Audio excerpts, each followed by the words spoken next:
casseroles are perfect for this time of year, so today I'll be sharing 5 new dump and go casseroles with you. We're literally throwing the ingredients into the casserole dish. Dinner can't get any easier than this today. Let's get to my kitchen and let's get started. To kick us off today, we are making this lazy enchilada casserole. So to a 9x13 baking dish, spray it with nonstick spray. Now add in a 16-ounce can of refried beans. You could use any type of refried beans that you like. I'm just using the fat-free refried beans today. Spread the refried beans out to the bottom of the baking dish.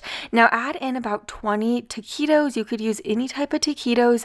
I'm using the chicken and cheese taquitos, but seriously, you could use like vegetarian taquitos, beef taquitos, just lay them right next to each other. Now pour on 20 ounces of red enchilada sauce over the top. Bake this in a preheated oven to 400 degrees for about 25 minutes. Once out of the oven, sprinkle 2 cups of Mexican style cheese over the top. Bake it for 10 more minutes, and this enchilada casserole is so delicious. It is like so easy to make, and we topped ours with a little bit of tomatoes, cilantro, guacamole, green onions, and lime, but go ahead and top yours with anything that you like. This is so phenomenal. If you've never tried a casserole like this before, you need to try it right now. Now we are getting started on the sausage hash brown casserole. So I have about a 13-ounce package of turkey kielbasa right here. I just sliced it into half moons. Into this big bowl, I'm adding a 30-ounce bag of frozen shredded hash browns. Next, add in 1 diced yellow onion, followed by 10 ounces of cream of chicken soup. Next, add in 1 cup of shredded cheddar cheese. Then add in the sausage that we just cut up, followed by 8 ounces of sour cream. And then for the seasoning, add in a teaspoon of salt, a teaspoon of pepper, 2 teaspoons of paprika, and last, a tablespoon of minced garlic. Give this a really good stir.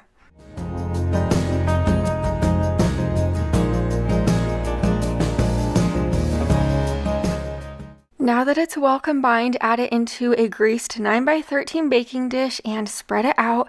I do want to let you know, for all of these recipes today, you can easily half them for less people, or you could double them if you'd like for more people, but bake this in a preheated oven to 350 degrees for about 30 minutes. Now sprinkle 1 cup of shredded cheddar cheese over the top.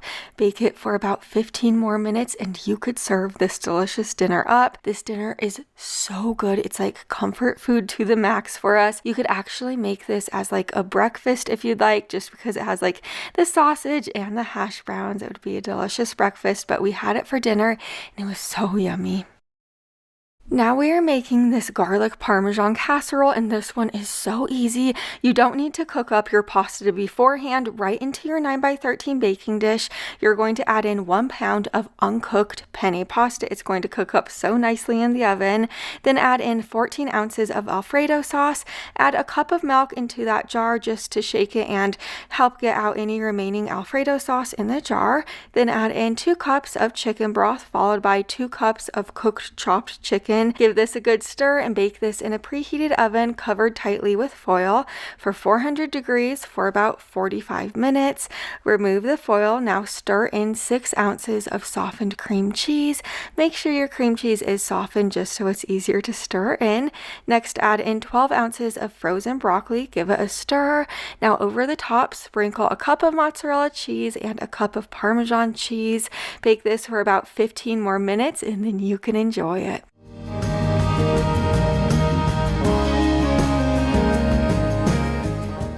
This casserole is so flavorful. It does not lack in flavor in any way. Also, I love how you could cook different vegetables in with it, like broccoli, or you could cook peas in with it, or frozen asparagus, and then you don't have to prepare any side dishes on the side. Also, this makes for a great freezer meal. Now we're making this chicken noodle casserole. So into this large pot of boiling water on my stove, I'm adding in 12 ounces of egg noodles. Just cook them according to the package instructions, and once the egg noodles are cooked, just strain them and set them to the side. Over to this large bowl, I'm adding in my chicken. I'm adding in about 1.5 cups of cooked shredded chicken. You could use any type of cooked shredded chicken that you like. Next, add in 1/2 cup of sour cream, then 10 ounces of cream of mushroom soup. I'm using the cream of mushroom soup with roasted garlic. It is oh so flavorful. Then add in a 10-ounce can of cream of chicken soup. Next, add in 1 diced yellow onion. Then go ahead and add in 1 cup of shredded Colby Jack cheese, followed by 3/4 cup of milk. Then add in 1 cup of frozen mixed vegetables. Then for the seasonings, I'm adding in a teaspoon of salt, a 1/2 teaspoon of pepper, onion powder, garlic powder, and dried thyme. Give this a good stir until everything is well combined.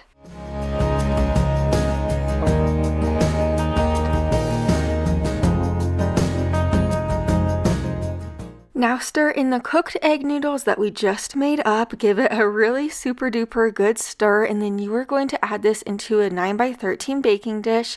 Spread it out to the best of your ability, and then you're going to sprinkle a 1/2 cup more cheese over the top. If you're not a cheese fan, you don't have to add the cheese. Bake this in a preheated oven to 350 degrees for about 28 minutes. You will find this recipe on page 67 in my cookbook. It's in the casserole section, and I have 8 sections in this cookbook, ranging from like breakfast, I have sheet pan meals, casseroles, slow cooker recipes, desserts, and so much more. I have it all in this cookbook, but once this is out of the oven, you can serve it up. If you are a chicken pot pie fan, you will absolutely love this. I gotta tell you, this is almost better than chicken pot pie in my opinion. It has like the noodles instead of like the traditional pie crust. It really is so good. It's so rich and so simple to make. Now we are making this vegetarian Mexican casserole, and this one is for all of my meatless meal friends. To my greased 9x13 baking dish, I added in 1 cup of uncooked white rice. Next, add in 2 cups of vegetable broth. Then add in a 1.5 cups of salsa. You could use any type of salsa that you like. Then add in a tablespoon of taco seasoning, a 15-ounce can of drained corn, or you could use frozen corn. Then a 15-ounce can of drained and rinsed black beans.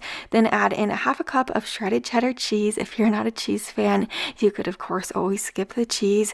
Give this a really good stir, and you will find this recipe on page 79 in my cookbook. It's in the casserole section, and it is one of our all-time favorite meatless meals. It's so simple to throw together. I do have some cookbooks available right now if you don't have one yet, but just cover the top of this casserole tightly with foil and bake it in a preheated oven to 375 degrees for about 50 minutes. Remove the foil once it's out of the oven and give this a good stir to fluff the rice. Sprinkle a cup more cheese over the top and bake it for an additional 12 minutes to finish cooking the rice and melt the cheese. Then you could serve it up. We topped ours with a little bit of tomatoes, cilantro, and sour cream. This is so delicious and so easy to throw together on any weeknight.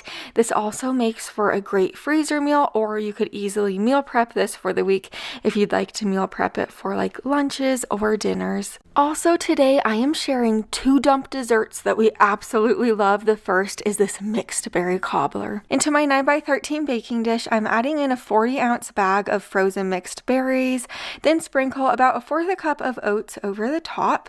Next, I'm sprinkling on a tablespoon of brown sugar, and then I'm going to sprinkle 1 box of French vanilla cake mix all over the top of that. And then you're going to kind of want to spread the cake mix out with your hand.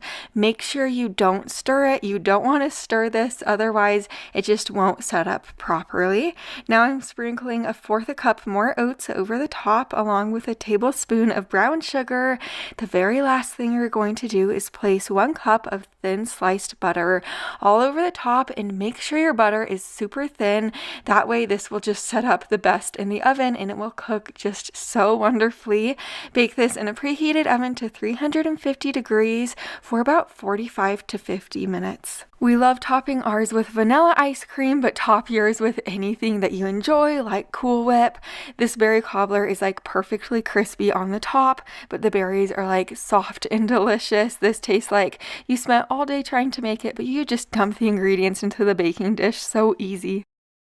Now we're making this s'mores cake, and this one will really surprise you. You're going to love it. Into my greased 9x13 baking dish, I'm adding 1 packet of chocolate fudge pudding mix. Then I'm going to add 1 packet of just regular hot cocoa mix, just right in there. Now add in 1 box of chocolate cake mix. You could use any brand or any type of chocolate cake mix that you like. Now add in 1 3/4 cup of milk, and you're going to whisk this together really well and just watch it transform.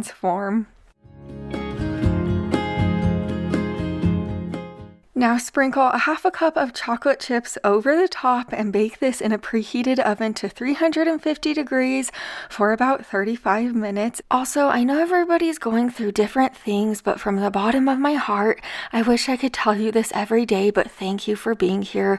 I really am so grateful for you guys. I wish I could just give you a hug and really tell you that, but I did create this downloadable little ebook for you all to have. It has 20 of some of our all-time favorite dump and go recipes in it. I've made it completely free for you, and you could get it below this video today. Once it's out of the oven, just put some marshmallows all over the top. You could use the mini marshmallows or the regular ones, or cut the regular ones in half. That's what I did.